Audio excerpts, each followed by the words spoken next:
स्वातंत्र्याची 75 वर्षे उलटून गेली, मात्र मेहकर तालुक्यातल्या नायगाव देशमुख या गावाला जाण्यासाठी रस्ताच नाही आणि जो रस्ता झालाय त्या रस्त्याची दुर्दशा झालेली आहे.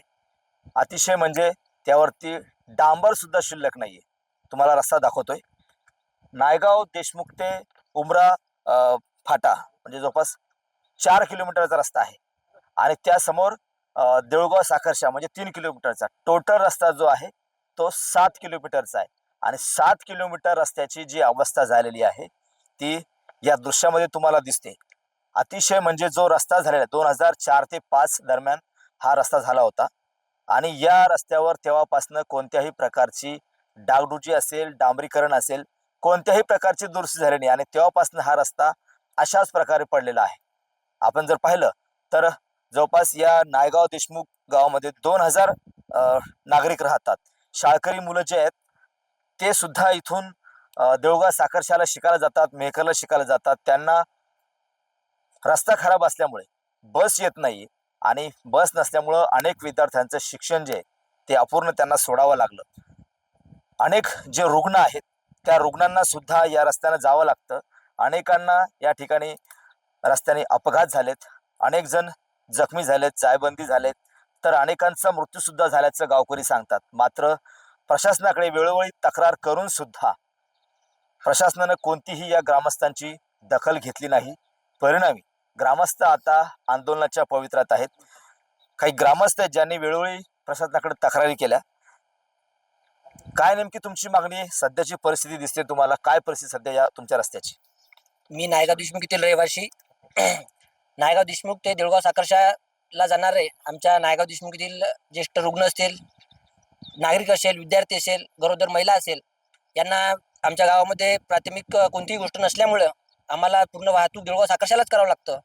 आणि इथनं म्हणजे ये जा करण्यासाठी आम्हाला हे मुख्य रस्ता आहे आणि मुख्य रस्ता हे असल्यामुळं आम्हाला याच रस्त्यामुळे जास्तीत जास्त वाहतूक होते. आणि रस्ता एवढा खराब झालेला आहे की 21 वर्षापासून याच्याकडं जेव्हा झाला तेव्हापासून कोणी लक्षच दिलेलं नाही आहे. या रस्त्यावरती एक तर खड्ड्यात रस्ता आहे की रस्त्यात खड्डा आहे हेच आम्हाला अजून म्हणजे समजत नाही आहे. तर आमची शासनाला आणि लोकप्रतिनिधींना एकच मागणी आहे की आमचा फक्त रस्ता करावा. आम्हाला आमची दुसरी लोकप्रतिनिधींना पण आणि शासनाला पण दुसरी कोणतीच आमची मागणी नाही आहे. काका, 2004-5 मध्ये हा रस्ता झाला होता असं तुम्ही गावकरी सांगतात. तेव्हापासून किती वेळा काम झालंय रस्त्याचं? या रस्त्याचं 2004-5 सालापासून अजिबात काम झालेलं नाही. एकदम या रस्त्याकडे दुर्लक्ष आहे आणि नागरिकांना अतोनात त्रास होत आहे. तरी या रस्त्याचा थोडा विचार करण्यात यावा. काय काय त्रास होतो रस्त्याने जाताना? जाता येताना वाहन चालवता येत नाही, लहान मुलांना त्रास होतो आणि सर्वच वाहनधारकांना त्रास होतो. शाळकरी मुलं कशा पद्धतीने जातात शाळेत? तो शाळकरी मुलं तर जातातच, ऑटो जातात. गर्भवती महिलेला खूप प्रश्न येते. तुम्ही पाहिलं कळा, गर्भवती महिलांना खूप त्रास होतो, मुलांना खूप होतो. आम्ही तो प्रयत्न केला, लोकमंत्रीला बोललो, सगळ्या अडचणी आम्ही मांडल्या. एस टी बस काय येत नाही मग गावात? एस टी बस नाही येत आमच्याकडे. फक्त एक जे मुलीची बस असते येते, दुसरी बसच येत नाही. दुर्लक्षित गाव आहे, लोकप्रतिनिधी आमच्याकडे दुर्लक्ष करतात. सरळ नक्कीच ही जी ग्रामस्थांची व्यथा अशी आहे की रस्ता नसल्यामुळं बस सुद्धा येत नाही. कारण की बस जर का आली तर 10 वेळा ती रस्त्यानं बंद पडते. अशा प्रकारचा हा रस्ता आहे. शाळेतली जी काही मुलं जातात ती खाजगी बसनं, खाजगी ऑटो असेल त्या मिळेल त्या वाहनानं इथून जवळपास 7 किलोमीटर म्हणजे देऊळगाव साखरशा इथं शिक्षणासाठी जातात. आणि केवळ तो रस्ता नसल्यामुळं अनेक गर्भवती महिला असतील किंवा रुग्ण असतील त्यांना सुद्धा जाताना मोठा त्रास सहन करावा लागतो.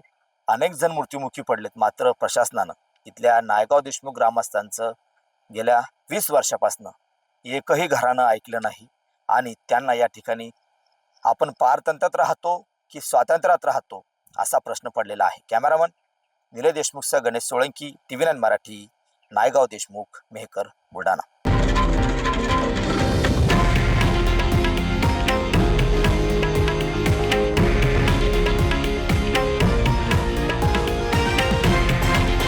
हे आहे देशातील नंबर 1 न्यूज नेटवर्क आणि आपण पाहत आहात TV9 मराठी, एकमेव.